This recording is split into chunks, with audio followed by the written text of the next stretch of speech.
ជំរាបសួរប្រិយមិត្តអ្នកស្ដាប់ទាំងអស់គ្នាសូមស្វាគមន៍មកកាន់កម្មវិធី podcast ទស្សនៈសាកល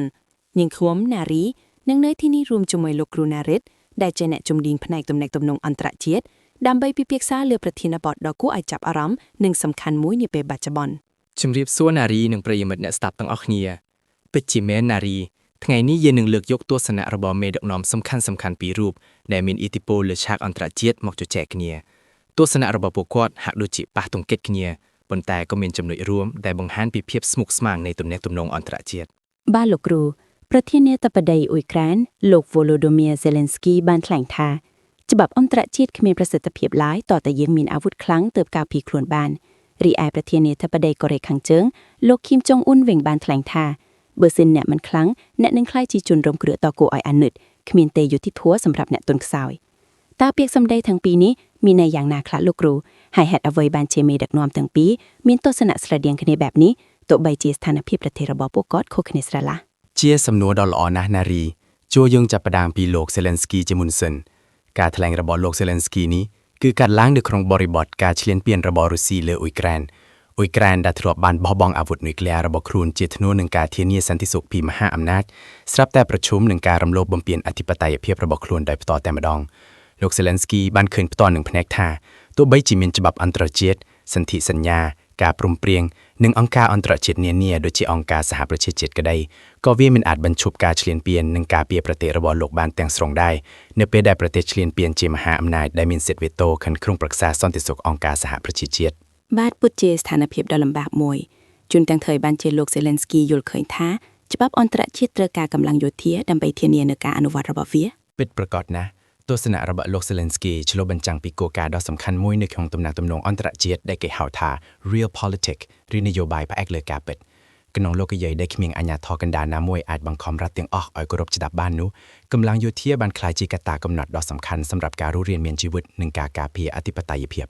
សម្រាប់អ៊ុយក្រែនអាវុធខ្លាំងមិនមែនត្រឹមតែជាមធ្យោបាយការពារខ្លួនឯងប៉ុណ្ណោះទេប៉ុន្តែក៏ជាមធ្យោបាយដើម្បីបង្ខំឲ្យច្បាប់អន្តរជាតិត្រូវបានគោរពផងដែរប្រសិនបើអ៊ុយក្រែនគ្មានសមត្ថភាពប្រយុទ្ធហើយបណ្ដោយឲ្យរុស្ស៊ីធ្វើអ្វីតាមអំពើចិត្តនោះច្បាប់អន្តរជាតិគ្រាន់តែជាក្រដាស់មួយសន្លឹកគ្មានតម្លៃប៉ុណ្ណោះកម្លាំងរបស់អ៊ុយក្រែនគួបផ្សំនឹងជំនួយពីសម្ព័ន្ធមិត្តលោកខាងលិចគឺជារបាំងដ៏សំខាន់ដើម្បីទប់ទល់នឹងការរំលោភបំពាននិងដើម្បីទាមទារឲ្យមានការគោរពច្បាប់ណាស់លោកគ្រូឥឡូវយើងងាកមកមើលលោក Kim Jong Un វិញម្ដងការថ្លែងរបស់លោក Kim Jong Un ដែលថាបើសិនអ្នកមិនខ្លាំងអ្នកនឹងក្លាយជាជនរងគ្រោះដ៏គួរឲ្យអាណិតគ្មានទេយុត្តិធម៌សម្រាប់អ្នកទន់ខ្សោយហាក់ដូចជាមានភាពជ្រាលជ្រៅនិងបង្ហាញពីទស្សនៈពិភពលោកដ៏ទុកស្លុតមួយតើបរិបទអ្វីខ្លះដែលជំរុញឲ្យលោក Kim Jong Un មានទស្សនៈបែបនេះទស្សនៈរបស់លោក Kim Jong Un នេះក៏ត្រូវបានចាក់ឫសយ៉ាងជ្រៅនៅក្នុងប្រវត្តិសាស្ត្រនិងស្ថានភាពភូមិសាស្ត្រនយោបាយរបស់កូរ៉េខាងជើងមានប្រវត្តិយូរលង់នៃការឈ្លានពាននិងការកាន់កាប់ពីមហាអំណាចជិតខាងដូចជាជប៉ុនចិននិងរុស្ស៊ីហើយក៏ធ្លាប់ទទួលរងសង្គ្រាមបំផ្លិចបំផ្លាញជាមួយកូរ៉េខាងត្បូងនិងសហរដ្ឋអាមេរិកប្រទេសនេះបានរស់នៅក្រោមការគំរាមកំហែងសន្តិសុខជាប្រចាំពីប្រទេសលោកខាងលិចហើយតែងតែប្រកាន់ខ្ជាប់នូវនយោបាយជូរឆាឬនយោបាយពឹងផ្អែកលើខ្លួនឯងទាំងស្រុងជាពិសេសផ្នែកយោធាដូច្នេះហើយបានជាកូរ៉េខាងជើងខិតខំអភិវឌ្ឍអាវុធនុយក្លេអ៊ែរទោះបីជាត្រូវប្រឈមនឹងការដាក់ទណ្ឌកម្មនិងការថ្កោលទោសពីសហគមន៍អន្តរជាតិយ៉ាងណាក៏ដោយបាទនោះជាចំណុចគន្លឹះសម្រាប់របបកូរ៉េខាងជើងការមានអាវុធនុយក្លេអ៊ែរជាមធ្យោបាយតែមួយគត់ដើម្បីធានានូវការរស់រានមានជីវិតរបស់ខ្លួនពួកគេបានមើលឃើញឧទាហរណ៍ជាច្រើនដែលប្រទេសដែលគ្មានអាវុធនុយក្លេអ៊ែរត្រូវបានមហាអំណាចឈ្លានពានឬផ្លាស់ប្ដូររបបដូចជាអ៊ីរ៉ាក់ឬលីប៊ីពួកគេជឿថាប្រសិនបើពួកគេមិនខ្លាំងពួកគេនឹងក្លាយជាជនរងគ្រោះដ៏គួរឲ្យអាណិតគ្មាននរណាមកជួយហើយក៏គ្មានយុត្តិធម៌សម្រាប់ពួកគេដែរទស្សនៈនេះឆ្លុះបញ្ចាំងពីភាពអនាធិបតេយ្យของប្រព័ន្ធអន្តរជាតិដែលរដ្ឋនីមួយៗត្រូវតែពឹងផ្អែកលើខ្លួនឯងដើម្បីការពារផលប្រយោជន៍និងអធិភាពរបស់ខ្លួនទស្សនៈទាំងពីរទាំងលោក Zelensky និងលោក Kim Jong Un ហាក់ដូចជាមានភាពមិនជឿទុកចិត្តលើប្រព័ន្ធច្បាប់អន្តរជាតិសុទ្ធសាធដែលគ្មានការគាំទ្រពីកម្លាំងយោធាតើមានចំណុចរួមនិងចំណុចខុសគ្នាសំខាន់អ្វីខ្លះរវាងទស្សនៈទាំងពីរនេះលោកគ្រូចំណុចរួមសំខាន់បំផុតគឺមេដឹកនាំទាំងពីរបានសង្កត់ធ្ងន់លើសារៈសំខាន់នៃកម្លាំងយោធាសម្រាប់ការការពារប្រទេសនិងការរស់រានមានជីវិតក្នុងពិភពលោកដ៏គ្រោះថ្នាក់មួយពួកគេទាំងពីរបានជួបប្រទះឬមើលឃើញដោយផ្ទាល់នឹងភាពបរាជ័យនៃយន្តត្រាច្បាប់អន្តរជាតិការពារប្រទេសទន់ខ្សោយពីការឈ្លានពានឬការគំរាមកំហែងពីមហាអំណាចទាំងពីរយល់ថាប្រសិនបើអ្នកមិនខ្លាំងអ្នកងាយនឹងក្លាយជាជនរងគ្រោះចុះចំណុចខុសគ្នាវិញលោកគ្រូចំណុចខុសគ្នាសំខាន់គឺលោក Zelensky និយាយចេញពីចំហជាជនរងគ្រោះដែលចង់ឲ្យមានការគោរពច្បាប់អន្តរជាតិប៉ុន្តែលោកយល់ថាច្បាប់នេះត្រូវការកម្លាំងដើម្បីអនុវត្តគាត់ចង់បានយុត្តិធម៌ហើយជឿថាកម្លាំងយោធារបស់អ៊ុយក្រែនគួបផ្សំនឹងជំនួយពីមិត្តភ័ក្តិអាចជួយពង្រឹងប្រសិទ្ធភាពនៃច្បាប់នេះគាត់នៅតែជឿលើគោលការណ៍នៃប្រព័ន្ធអន្តរជាតិប៉ុន្តែគាត់ចង់ឲ្យប្រព័ន្ធនោះមានប្រសិទ្ធភាពជាងមុន ចំណែកលោកឃីមចុងអ៊ុនវិញហាក់ដូចជាមិនសូវជឿលើយុត្តិធម៌តាមរយៈច្បាប់អន្តរជាតិប៉ុន្មានទេគាត់មើលឃើញថាយុត្តិធម៌កើតឡើងចេញពីកម្លាំងប្រទេសណាក៏ដោយដែលខ្លាំងនោះហើយគឺជាអ្នកកំណត់យុត្តិធម៌គាត់ប្រកាន់ខ្ជាប់នូវទស្សនៈថាមានតែកម្លាំងយោធាខ្លាំងប៉ុណ្ណោះជាពិសេសអាវុធនុយក្លេអ៊ែរទើបអាចធានាអធិភាពរបស់រដ្ឋខ្លួនបានដោយមិនចាំបាច់ពឹងផ្អែកលើច្បាប់ឬការធានាពីអ្នកដទៃពិតជាទស្សនៈដែលបង្ហាញពីភាពខុសគ្នានៃការយល់ឃើញអំពីយុត្តិធម៌និងអធិភាពជាតិឥឡូវនេះសូមលោកគ្រូជួយប្រៀបធៀបទស្សនៈទាំងនេះមកនឹងស្ថានភាពបច្ចុប្បន្នរបស់ប្រទេសកម្ពុជាវិញម្ដងតែយើងអាចរៀនសូត្រអ្វីខ្លះពីការថ្លែងរបស់មេដឹកនាំទាំងពីរនេះជាចំណុចដ៏សំខាន់មួយសម្រាប់ប្រជាជាតិខ្មែរយើងកម្ពុជាក្នុងប្រវត្តិសាស្ត្ររបស់ខ្លួនក៏ធ្លាប់ជាជនរងគ្រោះនៃចំនួននិងការឈ្លានពានពីបរទេសជាច្រើនលើកច្រើនសារដែរយើងធ្លាប់បានខ្លងកាត់សង្គ្រាមរ៉ាំរ៉ៃឥទ្ធិពលពីមហាអំណាចជិតខាងនិងការបែងចែកផ្ទៃក្នុងការនេះធ្វើឲ្យយើងដឹងយ៉ាងច្បាស់ពីតម្លៃនៃសន្តិភាពនិងអធិបតេយ្យភាពនៅក្នុងន័យនេះការថ្លែងរបស់មេដឹកនាំទាំងពីរមានចំណុចជាច្រើនដែលកម្ពុជាអាចពិចារណាបានបាទលោកគ្រូ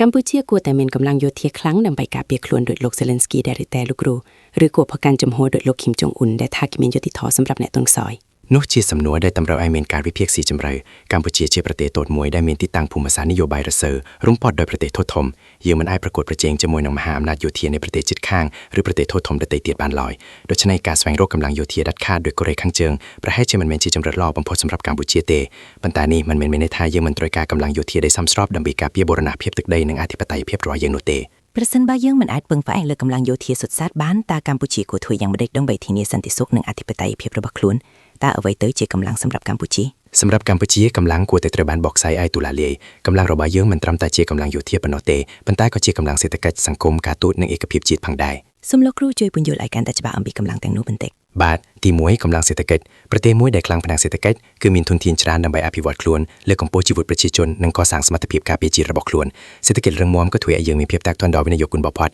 និងកាត់បន្ថយការពឹងផ្អែកលើជំនួយបរទេសដែលអាចបង្កជាសម្ពាធនយោបាយទី2កម្លាំងសង្គមនិងឯកភាពជាតិសង្គមមួយដែលរួបរวมគ្នាគ្មានការបែងចែកប្រទេសក្នុងគឺជារបាំងដ៏រឹងមាំបំផុតប្រឆាំងនឹងការជ្រៀតជ្រែកពីខាងក្រៅនៅពេលដែលប្រជាជនមានមោទកភាពជាតិមានសាមគ្គីភាពនិងជឿជាក់លើអភិបាលរបស់ខ្លួននោះប្រទេសនឹងមានស្ថិរភាពនិងភាពធន់ជាងមុនប្រឆាំងនឹងការគំរាមកំហែងនានាប្រវត្តិសាស្ត្រកម្ពុជាបានបង្ហាញថាការបែងចែកប្រទេសក្នុងតែងការបាក់ផ្លូវឲ្យបរទេសជួយជ្រៀតជ្រែកចំណុចនេះពិតជាសំខាន់ណាស់លោកគ្រូប្រសិនបើប្រជាជនមិនរួបរวมគ្នានៅប្រទេសទាំងមូលនឹងងាយរងគ្រោះណាស់ពិតណាស់ណារីទី3កម្លាំងការទូតនិងគោលនយោបាយការបរទេសកម្ពុជាគួរតែបន្តអនុវត្តគោលនយោបាយការបរទេសអភិក្រិតពហុជាតិនិយមនិងកសាងសម្ព័ន្ធភាពជាមួយប្រទេសនានាឲ្យបានទូលំទូលាយការទូតដ៏ប៉ិនប្រសប់អាចជួយកម្ពុជាឲ្យជៀសផុតពីចំនួននិងទទួលបានការគាំទ្រពីសហគមន៍អន្តរជាតិយើងត្រូវចេះដើរតួជាស្ពានទាបពតរវាងមហាអំណាចមិនមែនជាកន្លែងប្រកួតប្រជែងរបស់ពួកគេការចូលរួមយ៉ាងសកម្មក្នុងអង្គការអន្តរជាតិដូចជាអាស៊ាននិងអង្គការសហប្រជាជាតិគឺជារបៀបមួយដើម្បីពង្រឹងសម្លេងនិងឥទ្ធិពលរបស់យើងហើយទី4កម្លាំងយោធាដែលខ្ញុំបានលើកឡើងពីមុនកម្ពុជាគួរតែមានកងទ័ពដែលត្រូវបានបណ្ដុះបណ្ដាលយ៉ាងល្អមានសីលធម៌ខ្ពស់និងបំពាក់ដោយឧបករណ៍សមស្របដើម្បីឲ្យការពារបូរណភាពទឹកដីរបស់ខ្លួននិងចូលរួមក្នុងបេសកកម្មរក្សាសន្តិសុខក្រោមឆាកអង្គការសហប្រជាជាតិនេះមិនមែនមានន័យថាត្រូវប្រកួតប្រជែងអាវុធនោះទេប៉ុន្តែជាការកសាងសមត្ថភាពដើម្បីធានាថារដ្ឋមានសមត្ថភាពការពារខ្លួនឯងបានប្រសិនបើចាំបាច់ដូច្នេះសម្រាប់កម្ពុជាវិញច្បាប់អន្តរជាតិនិងកម្លាំងយោធាហាក់ដូចជាត្រូវដើរទន្ទឹងគ្នាប៉ុន្តែកម្លាំងមិនត្រឹមតែជាកម្លាំងយោធាសុទ្ធសាធនោះទេតែជាកម្លាំងរួមទាំងមូលពិតប្រាកដណាស់កម្ពុជាត្រូវតែប្រើប្រាស់ច្បាប់អន្តរជាតិជាគោលការណ៍ការទូតដ៏សំខាន់ដើម្បីការពារផលប្រយោជន៍របស់ខ្លួនយើងត្រូវតែប្រកាន់ខ្ជាប់នូវគោលការណ៍នៃច្បាប់អន្តរជាតិប៉ុន្តែក៏ត្រូវដឹងថាច្បាប់នេះអាចមានដែនកំណត់របស់វាផងដែរយើងមិនអាចពឹងផ្អែកតែលើច្បាប់អន្តរជាតិសុទ្ធសាធបានទេនៅពេលដែលមហាអំណាចមិនគោរពដូច្នេះការកសាងកម្លាំងរួមទាំង4ចំណុចដែលខ្ញុំបានរៀបរាប់គឺជារបៀបដ៏ឆ្លាតវៃបំផុតសម្រាប់កម្ពុជាដើម្បីធានានូវសន្តិសុខអធិបតេយ្យភាពនិងអធិភាពរបស់ខ្លួនក្នុងពិភពលោកដ៏ស្មុគស្មាញមួយនេះជាពិសេសកម្ពុជាត្រូវតែជៀសវាងការខ្លាចជាទីលានប្រកួតប្រជែងភូមិសាស្ត្រនយោបាយរវាងមហាអំណាចការរក្សាតុល្យភាពនិងភាពជាម្ចាស់លើជោគវាសនាខ្លួនឯងគឺជារឿងសំខាន់បំផុតប្រសិនបើយើងអាចរក្សានូវឯករាជ្យភាពនៃការសម្រេចចិត្តរបស់យើងនោះយើងនឹងមិនខ្លាចជាជនរងគ្រោះនៃចំនួនមហាអំណាចនោះទេនេះហើយគឺជាមេរៀនដ៏មានតម្លៃបំផុតពីទស្សនៈរបស់លោក Zelensky និងលោក Kim Jong Un ដែលយើងអាចយកមកពិចារណាសម្រាប់កម្ពុជាវិជាការបកស្រាយយ៉ាងក្បោះក្បាយនិងស៊ីជម្រៅណាស់លោកគ្រូនេះបង្ហាញឲ្យឃើញថាទោះបីជាប្រទេសតូចក្តីក៏នៅតែមានមធ្យោបាយជាច្រើនដើម្បីការពារខ្លួននិងធានាអធិបតេយ្យភាពរបស់ខ្លួនបានដរាបណាយើងមានយុទ្ធសាស្ត្រច្បាស់លាស់និងការរួបរวมគ្នាច្បាស់ណាស់ណារីការយល់ដឹងពីភាពស្មុគស្មាញនៃទំនាក់ទំនងអន្តរជាតិនិងការកសាងនូវកម្លាំងដ៏សមស្របទៅនឹងបរិបទរបស់យើងគឺជាគន្លឹះឆ្ពោះទៅដល់អនាគតដ៏រឹងមាំនិងសន្តិភាពសម្រាប់កម្ពុជាគួរឲ្យសោកស្ដាយដែលពេលវេលារបស់យើងបានមកដល់ទីបញ្ចប់ទៅហើយនាងខ្ញុំណារីសូមថ្លែងអំណរគុណយ៉ាងជ្រាលជ្រៅដល់លោកគ្រូណារិតដែលបានចំណាយពេលចែករំលែកចំណេះដឹងដ៏មានតម្លៃជាមួយពួកយើងនៅថ្ងៃនេះខ្ញុំក៏សូមអរគុណណារីនិងប្រិយមិត្តអ្នកស្ដាប់ទាំងអស់គ្នាដែលបានតាមដានកម្មវិធីសង្ឃឹមថាយើងនឹងជួបគ្នាទៀតក្នុងកម្មវិធីក្រោយបាទសូមអរគុណនិងជម្រាបលា